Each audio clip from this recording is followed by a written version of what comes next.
صورتحال خاصی پیچیدہ تھی۔ طاہر حسین اور اس کے بھائیوں پر ساجدہ کے قتل کا مقدمہ درج ہو چکا تھا اور انہیں دھمکیاں بھی مل رہی تھیں، لیکن طاہر لودھی انجام کی پرواہ کیے بغیر اپنی روزمرہ کی مصروفیات میں مشغول تھا۔ طاہر لودھی کی کریانہ کی دکان تھی، وہ روز صبح اپنی دکان کھولتا اور شام کو دکان بند کر کے گھر آ جاتا، جہاں اس کے 2 پیارے پیارے بچے اس کے منتظر رہتے تھے۔ طاہر لودھی کا چھوٹا بھائی ذوالفقار اپنے ایک اور بھائی طالب لودھی کے ساتھ ویڈیو کی دکان پر بیٹھتا تھا۔ اس کا کاروبار بھی خوب چل رہا تھا، لیکن ساجدہ کی موت کے بعد سارا گھر ہی وحشت زدہ تھا، کیونکہ ساجدہ کے بھائیوں کی جانب سے جو پولیس میں ملازمت کرتے تھے انہیں روزانہ دھمکیاں مل رہی تھی۔ پھر ایک دن ہوا یہ کہ طاہر لودھی کا چھوٹا بھائی ذوالفقار اپنے بھائی طالب کے ساتھ دکان پر بیٹھا تھا کہ 2 نامعلوم افراد موٹر سائیکل پر سوار ہو کر آئے اور ذوالفقار پر فائر کھول دیا۔ ذوالفقار شدید زخمی ہو کر گر پڑا، جس کے بعد وہی نامعلوم افراد ذوالفقار کے بڑے بھائی اور ساجدہ کے شوہر طاہر لودھی کی دکان پر پہنچ گئے اور وہاں بھی انہوں نے اندھا دھند فائرنگ شروع کر دی۔ ملزمان نے فائرنگ کر کے طاہر لودھی اور اس کے بھائی کو ہلاک کر دیا۔ واقعے کا مقدمہ مقتولین کے بھائی طالب لودھی نے ساجدہ کے 2 بھائیوں شاہد راجپوت اور اس کے چھوٹے بھائی سعید راجپوت کے خلاف درج کرا دیا۔ اس کیس میں سعید راجپوت نے ضمانت قبل از گرفتاری کرا لی، لیکن جب وہ متعلقہ عدالت میں ضمانت کی توثیق کے لیے گیا تو عدالت نے توثیق نہیں کی اور اسے پولیس نے گرفتار کر کے جوڈیشل ریمانڈ پر جیل بھیج دیا۔ 2 بھائیوں کے قتل کا واقعہ کس طرح پیش آیا، اس کی تفصیلات بتائی ہیں مقتولین کے بھائی نے، جو واقعے کے وقت موجود تھا۔ انہوں نے بولا کہ اب جو ہے اس کو تو مار دیا ہم نے، اب طاہر حسین جرنلسٹ پہ بیٹھا ہوا ہے، اس کو مارنا ہے، تو جلدی چلو۔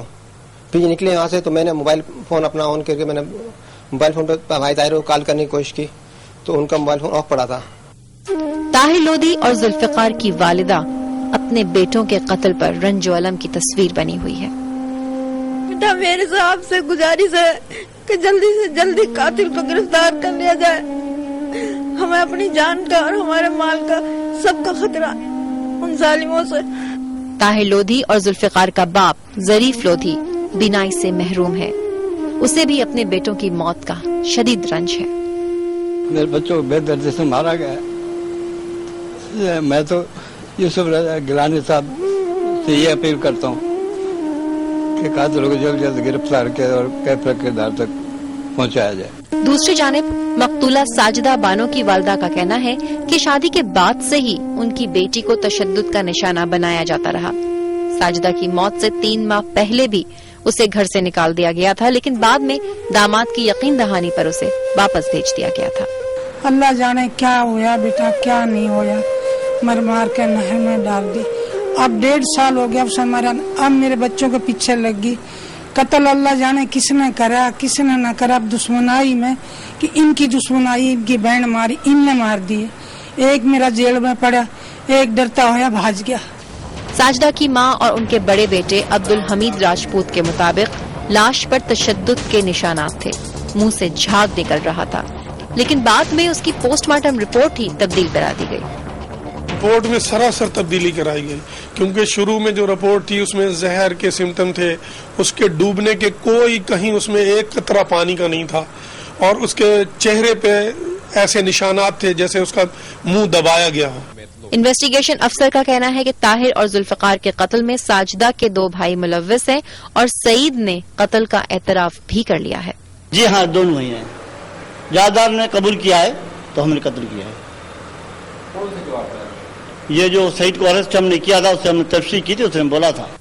ساجدہ کی موت کیسے واقع ہوئی اور اس کے رد عمل میں 2 بھائیوں کو کس نے قتل کیا، اس بات کا فیصلہ تو عدالت ہی کرے گی، لیکن شبیر کا کہنا ہے کہ یہ ایک افسوسناک اور المناک واقعہ تھا جس کی وجہ سے 2 گھرانے تباہ ہو گئے، 3 قیمتی زندگیاں ختم ہو گئی، والدین صدماتی کیفیت کا شکار ہو گئے اور بچے حیرانی کی تصویر بنے ہوئے ہیں۔ دیکھتے رہیے، کیونکہ کوئی دیکھے نہ دیکھے، شبیر تو دیکھے گا۔